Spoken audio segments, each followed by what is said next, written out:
அக்கா இப்போ நான் உங்களுடைய தம்பி, நீங்கள் என்னுடைய அக்கா. நான் தாவேக்காவுக்கு ஓட்டு போட போகிறேன் அப்படின்னு சொன்னால் உங்களுடைய பதில் என்னவா இருக்கும்? என்னை எப்படி திருத்துவீங்க நீங்கள்? பெரிய கஷ்டமான கொஸ்டினே தம்பி. என்னடா உண்மையே சொல்லணும் அப்படின்னா, இது நிறைய இப்போ நாங்களே வாக்கு சேகரிக்க போகிற இடங்கள்லாம் பார்த்தீங்கன்னா, நாங்கள் ஓட்டு கேட்டு போயிட்டுருப்போம். ரெண்டு டிவி கேட்பாங்க எங்கள் கட்சிக்கார தம்பிங்க, ஆனால் நான் டீ குடிச்சிட்டு வந்துட்டேன், நான் வேணான்னு சொல்லிட்டு வருவாங்க. உண்மையே வந்து அவங்க நினைக்க ஒரு கஷ்டமாக தான் தம்பி இருக்குது. ஏன்னா என்னடா இப்படி இந்த மக்கள் வந்து இந்த அளவுக்கு போயிட்டாங்க. ஏன்னா எது ஒன்றுமே இல்லாமல் ஒரு சொந்த நிலத்திலே நம்ம அடிமையாக வாழ்கிறோம், நம்முடைய நிலங்கள் அழிக்கப்படுது, நம்முடைய வளங்கள் சுரண்டப்படுது, கேட்பதற்கு நாதியத்தை ஒரு நிலைமையில் நம்ம இருக்கோம்.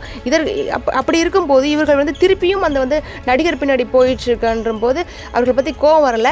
நீங்கள் என்னோட தம்பியாக இருந்தீங்கன்னா உங்கள்கிட்ட சொல்லுவேன், தம்பி சரியில்லை, சரி பண்ணீங்க, இது மக்களுக்கான அரசியல் கிடையாது, அது ஒரு தற்கொலை கூட்டம்னு சொல்லுவேன். சரியில்லை அப்படின்ட்டா உங்களுக்கும் சேர்த்து நான் போராடுவேன். வேற என்ன பண்ணுறது? என்னோட தலைவர் அப்படி, எங்கள் அண்ணன் செந்தமிழன் சீமான் அப்படி, வேற என்ன பண்ண முடியும் சொல்லுங்கள். ஃபுல் வீடியோக்கு கீழே உள்ள லிங்கை கிளிக் பண்ணுங்க.